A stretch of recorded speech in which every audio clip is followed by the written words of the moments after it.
Bon, eh bien on arrive sur la fin de l'année et fin de l'année signifie mercato et donc mercato hivernal pour le Paris Saint-Germain et on sait que le PSG veut recruter, doit recruter et donc on s'est dit pourquoi pas faire ce qu'on appellerait dans le YouTube game notre mercato parfait. Petite liste pour le Père Noël. Exactement. Alors, Luis Campos. on commence par quoi? Erling Haaland Rodri. Ah oui, ça me va très Bellingham, bien. Ça me va très bien. Hop hop hop, petite précision, c'est le Théo du montage qui vous parle, car oui, je viens de tomber sur l'info du Parisien, comme quoi le Paris Saint-Germain pourrait considérer son mercato d'hiver comme clos, avec les arrivées des deux Brésiliens. Pour autant, Paris resterait vigilant en cas de belles opportunités, et justement, c'est le but de cette vidéo, de vous proposer nos pistes réalisables, mais surtout nécessaires pour nous. J'en profite pour vous souhaiter de bonnes fêtes de fin d'année, et pour vous inviter à lâcher votre petit abonnement, votre petit like, le petit commentaire, vous connaissez. Non, évidemment, le plus réaliste possible, évidemment, pendant ce mercato hivernal, par rapport au manque du Paris Saint-Germain, par rapport à ce qui pourrait être disponible aussi sur le marché. Enfin, pour l'instant,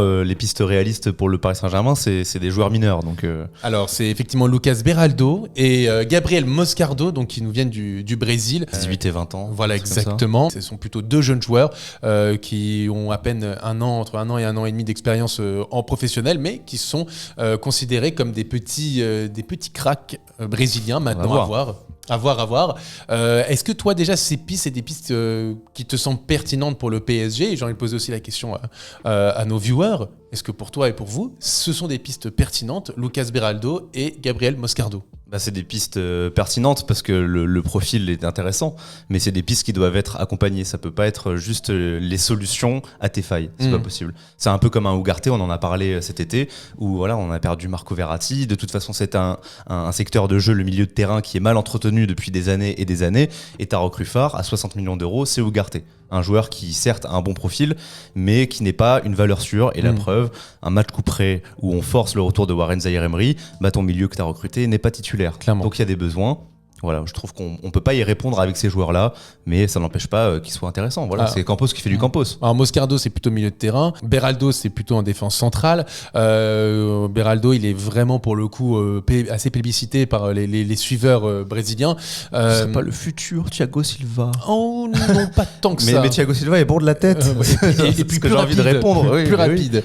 Parce qu'on parlait de profil, mais même dans le profil, finalement, ça coche pas toutes les cases de ce dont on a besoin actuellement. Quand on voit que sur chaque centre, on est en difficulté défensivement, s'il est pas bon de la tête, au bout d'un moment... Alors, c'est pas qu'il est pas bon, c'est qu'il est convenable, c'est ce qu'on a pu lire, il est convenable de la tête, il est pas très mobile, il est plutôt lent même sur ce qu'on peut lire. Maintenant, c'est un excellent joueur d'anticipation et aussi un très bon joueur de relance, capable de casser des lignes et faire des passes longues et trouver donc et des milieux de terrain et des attaquants. Donc, pour le coup, c'est assez adapté au jeu de Luis Enrique. Ouais. Maintenant, Gabriel Moscardo, on est plus sur vraiment un espoir qui vient d'avoir à peine 18 ans, qui est un milieu de terrain assez rugueux, défensif, qui récupère des ballons, qui est capable d'éliminer face à du pressing, mais qui ne se projette pas tant que ça vers l'avant. Après du peu que j'ai vu, mais bon, c'est des analyses d'highlights, donc c'est dire. Mais j'ai quand même l'impression qu'il est assez à l'aise sur la récupération. Tu vois, quand il faut lever le pied pour passer le ballon au-dessus de l'adversaire, il le fait sans problème. Mais voilà, c'est encore une fois, c'est des joueurs en devenir. Donc des bons renforts de complément, peut-être pour soit les prêter plus tard, soit peut-être une éclosion à la Zaïre-Emery, ce qu'on leur souhaite. Mais on peut pas en tout cas se dire, tiens, eux, c'est nos valeurs sûres pour la deuxième partie de saison, c'est pas possible. À la limite, Beraldo, dans un poste comme celui du défenseur central, où tu as quand même des valeurs sûres, entre guillemets, autour de lui, tu as quand même du Danilo, tu as du Marquinhos, t'as du Kimpembe qui a été prolongé par le Paris Saint-Germain. Tu cites pas Skriniar et il y a Milan Skriniar qui, je cite à la fin, effectivement, qui a quand même fait 6 premiers mois, quand même pas de très bonne facture. Non. Et donc, effectivement, au moins Beraldo, il est entouré de joueurs d'expérience qui sauront lui apporter. En revanche, au milieu de terrain pour Moscardo, je pense que c'est un peu plus compliqué parce que c'est Zaïre-Emery qui est plus jeune que lui. Voilà.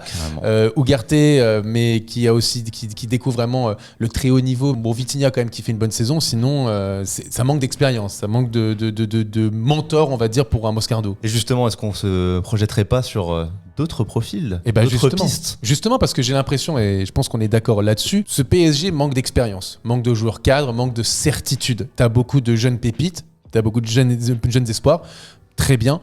Maintenant, il te manque quand même des valeurs sûres dans ton équipe. Et on l'a vu lors du dernier mercato estival, justement, tes valeurs sûres, aujourd'hui, c'est celles qui t'amènent le plus de garanties et celles qui sont des cadres et pour cette année et pour les prochaines saisons. Moi, j'ai 2 noms qui me viennent en tête, qui sont Lucas Hernandez et Ousmane Dembélé. 2 joueurs extrêmement importants, 2 références à leur poste et pourtant qui n'ont coûté que 50 pour Dembélé, 40 millions d'euros pour Lucas Hernandez. Donc c'est pas impossible de trouver des joueurs des valeurs sûres, d'expérience qui vont t'apporter sur l'avenir. Et en plus, qui ne coûte pas trop cher. J'ai une belle liste si vous voulez. Allez, vas-y, partage-nous ta liste. Alors, quels sont les postes déjà auxquels j'ai fait une liste plutôt au milieu et une liste défenseur. Vous les connaissez, mais des joueurs qui pourraient être intéressants. J'ai noté Højbjerg. Oui. Qui, dans le profil, pour moi, ça correspond complètement. Joueur athlétique, qui va faire les efforts, qui peut jouer même en double pivot, qui a de l'expérience, qui est bon ballon au pied, qui parle français. Voilà, oui. Petit bonus. Sa mère est française. Qui est en manque de temps de jeu côté Tottenham. Absolument. Donc, pour un mercato d'hiver, pour moi, ça coche quand même beaucoup de cases. En prêt avec ça me option d'achat. semble possible, exactement. Tu te mouilles pas, tu peux faire un prêt. Clairement. Et pour moi, c'est quand même un bon renfort. Après, bon, plus brièvement, j'ai noté Llorente de l'Atlético. Guimarães, ça serait vraiment pour moi le meilleur élément, mais compliqué à déloger. Ouais. Paqueta, je sais pas où ça en est à côté de. Je crois qu'il a encore ses problèmes judiciaires actuellement, voilà. donc c'est un peu plus compliqué. En tout cas, dans le profil, ça serait sympa. Griezmann, on a fait un beau kit swap, mais malheureusement, il n'y aura pas plus. Non. Rabiot, ça fait débat, mais moi, ça m'intéresserait beaucoup. On en parlera peut-être après de Rabiot. Exactement. Youssouf Fofana, Seko Fofana, Casemiro, Palinha, Partey, ça me semble possible. Ouais. Bruno Fernandes est plus offensif. Voilà, pour essayer de grappiller des joueurs de Manchester United qui sont éliminés. Oui. Et Manu Koné, voilà pour les milieux. Est-ce qu'il y en a qui vraiment te parlent plus que d'autres ? Moi, il y en a deux. Déjà, je vais demander aux gens quels sont les deux qui vous parlent dans les commentaires. Pour moi, il y en a deux, clairement. Alors, déjà, je pense que tu vas citer Fabinho. Absolument. Guimarães, mais c'est peut-être impossible pour moi. Peut-être impossible. Partey ? Non. Aligna ? Non. Rabiot. Je savais pas que je te le laisse, mais c'est ta vie. Je suis assez d'accord. Moi, je vais plutôt me concentrer sur Fabinho, si je peux me permettre. Pour moi, il faudrait que Paris se concentre sur Fabinho au milieu de terrain. Pourquoi ? Parce que, alors, certains vont me dire, il est cramé, machin. Il a que 30 ans, Fabinho. Il n'est pas du tout cramé. Il a 30 ans. Pour le coup, il était sur une fin de cycle du côté de Liverpool. On a vu que l'équipe a été complètement refaite. Hormis Mohamed Salah, c'est plus du tout la même équipe de la génération dorée de la fin des années 2010. Là, c'est quand même une toute autre équipe. Et les latéraux qui sont toujours oui, les latéraux, mais gardiens. Voilà, mais ce que je veux dire, c'est que pour les postes clés, en tout cas au milieu de terrain, en attaque, tu vois bien que ce ne sont plus du tout les mêmes joueurs. Et Fabinho était clairement sur une fin de cycle. Fabinho, c'est un joueur qui, je pense, est complètement Luis Enrique compatible. C'est un joueur qui est bon techniquement, qui est un patron, qui sait gagner, qui a gagné, qui a accompagné, qui était le taulier du milieu de terrain Monaco, qui a fait des misères, qui a tout gagné en Angleterre et en Europe. C'est un joueur aussi, ça me fait un peu penser Khedira quand il s'engage à la Juve. Je me souviens, quand il part du Real Madrid, tout le monde dit il est cramé. Il est cramé, il est tout le temps blessé, etc. Et il y avait même des noms. Parfois, ça revenait du côté du PSG et tout le monde disait qu'il était un peu cramé. Finalement, à la Juve, ça a été un patron aussi pendant 3 ans de cette Juventus qui va une ou deux fois en finale de la Ligue des Champions. Je crois qu'il y en a au moins une fois avec lui, ça c'est sûr. Moi, je vois bien Fabinho un peu dans ce rôle-là. C'est effectivement, on lui donne un contrat de 3 ans. C'est ton patron du milieu de terrain, c'est ton régulateur, c'est celui qui va être un mentor pour les autres. Et moi, je pense vraiment que Fabinho, oui. C'est un grand oui. Et je pense qu'il se plairait pas spécialement du côté de l'Arabie Saoudite. Tu le fais revenir. Et pour moi, c'est jackpot. Tu le vois en vieux briscard à la Thiago Motta, bien en place. Absolument. En point de basse. Ouais. Voilà. Moi, j'ai juste quelques doutes, effectivement, sur cette fin de cycle, où je le trouvais beaucoup moins intéressant dans sa fin d'expérience avec Liverpool. Mais sinon, il faut se rappeler que c'est un mercato, en effet, d'hiver, qui est parfois d'opportunité. Et un Fabinho, si tu peux l'avoir, soit en prêt, soit avec un contrat court, ça me semble être une belle opportunité aussi. Il fera des misères, j'en suis sûr. Moi, franchement, let's go, il faut aller à fond sur Fabinho.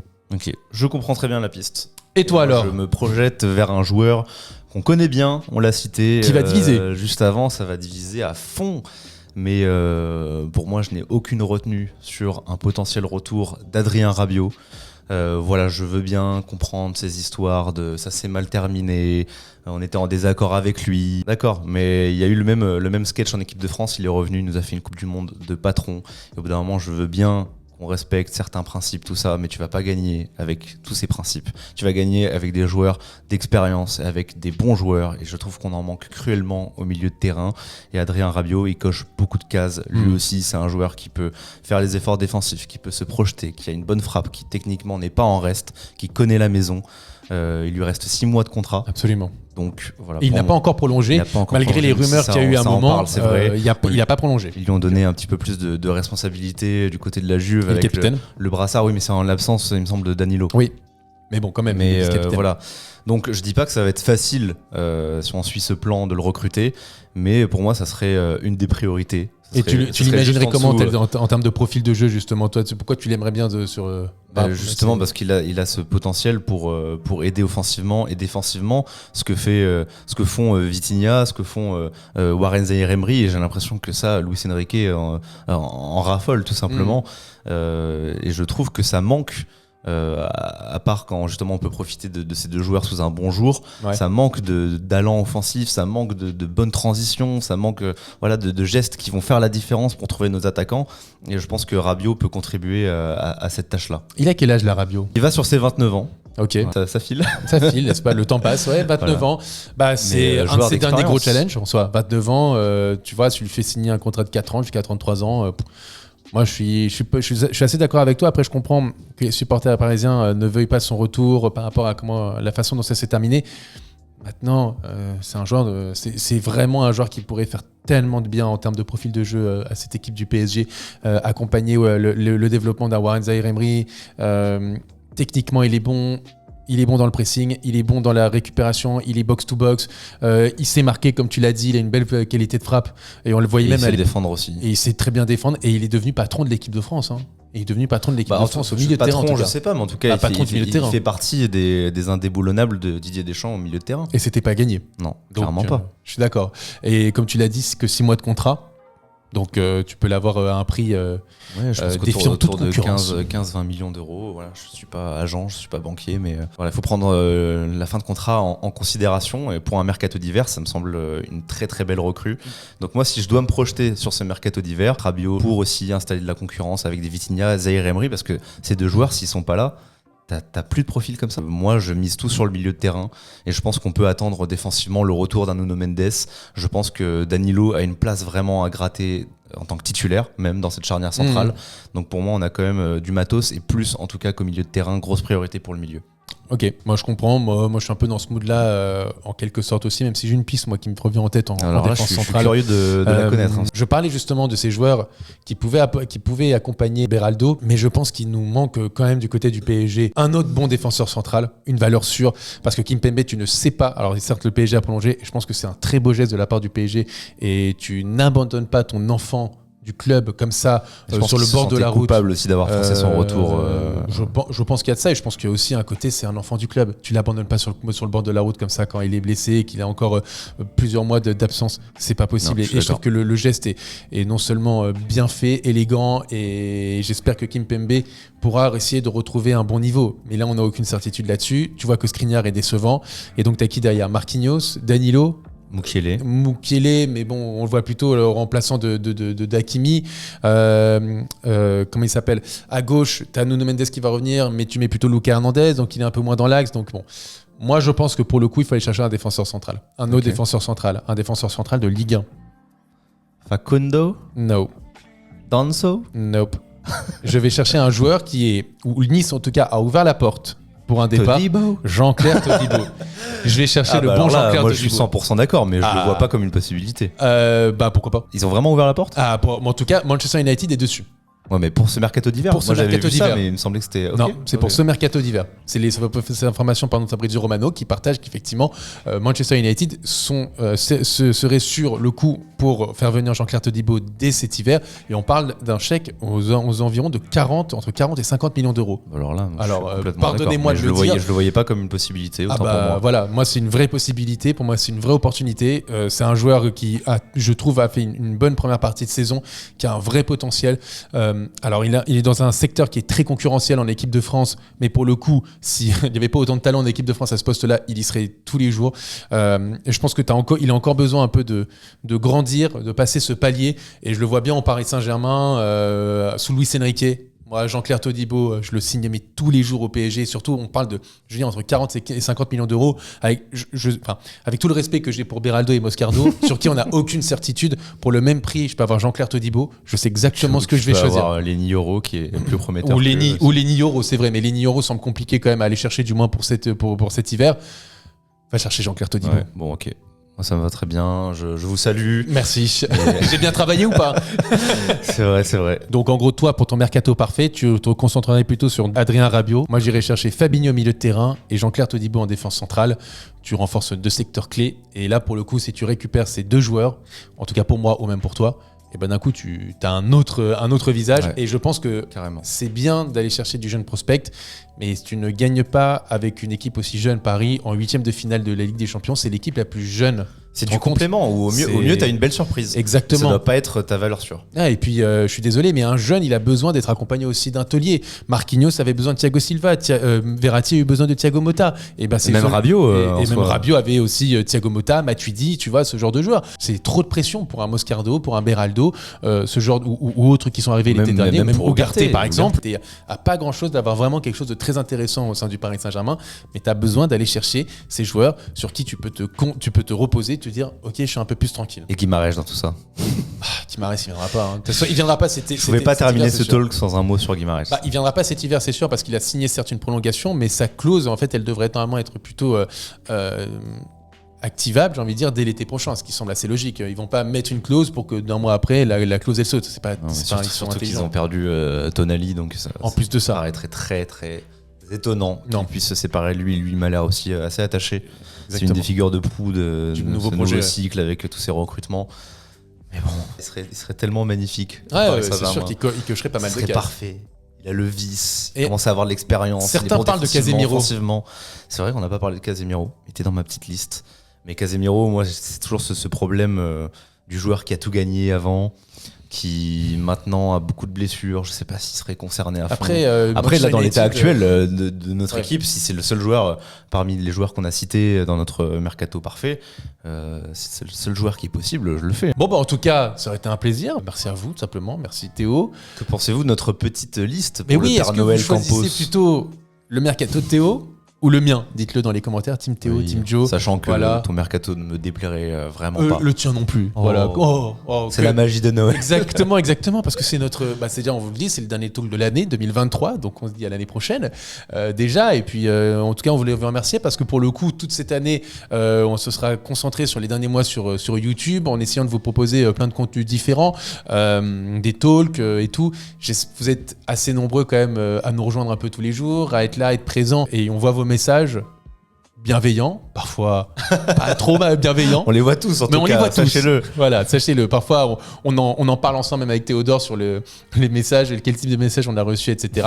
Donc, je sais pas, Théo, toi, tu voulais dire un mot aussi, mais je pense qu'on voulait vous remercier aussi pour votre présence, et que voilà, l'objectif, là, c'est l'année prochaine, c'est on va chercher les 100K. On va chercher les 100K. On veut ce trophée, on veut l'accrocher, ce trophée dans le décor. Ouais, non, ça a été une sacrée année, et j'en profite aussi pour lancer un petit big up à nos amis Antoine, Elias, Mehdi, qui font aussi partie de l'aventure. Et Théo aussi le font. Théo ne font, effectivement. Oh là là, j'ai oublié la moitié de la team Théo. Exactement. Encore une fois. Terrible. Mais voilà, toute la team qui bosse sur la chaîne YouTube. Merci à vous tous. Bonne année. Bonne fête de fin d'année, joyeux Noël. Et puis, on se retrouve très vite l'année prochaine dans un nouveau talk avec, espérons, plein de bonnes nouvelles. Et on espère faire des talks et parler d'une finale de Ligue des Champions dans un rêve, comme ça. Un rêve parallèle, un monde parallèle. Mais en tout cas, ça serait incroyable. Merci à vous tous. Ciao tout le monde. Ciao, bonne fête.